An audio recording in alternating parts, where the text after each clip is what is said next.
নিচ থেকে এতটা উপরে উঠবে, বাপরে বাপ। এই তুই তো উঠছিস বাবাই, আমার কিন্তু ভয় করছে। দেখিস কিন্তু এ উঠছে আর আমার ভিতরে ধকধক ধকধক হচ্ছে দিল। তো ভয় করছে না?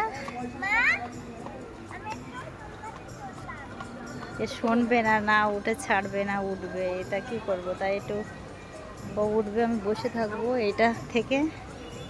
এইটা ওটা হয়ে গেলে তাই বাড়ি চলে যাব। আমি এটা ছাতা কোলে করে, এটা পার্স, এটা মোবাইল, আর এটা আমার। আমি ঘুরে ঘুরে ঘুরে ঘুরে বেড়াচ্ছি, ও উঠবে তাই দেখবো, তারপরে যাব। কিন্তু প্রচণ্ড খিদে পেয়েছে, বাইরে বেরিয়ে একটা হোটেল নেই, কিছু নেই, কোথায় কী খাবো। বাড়ি গিয়ে খেতে হবে। তা বাড়িও তো রান্না করেছি, হালকা চুটি ফুটি রান্না করে খেয়ে এসেছি।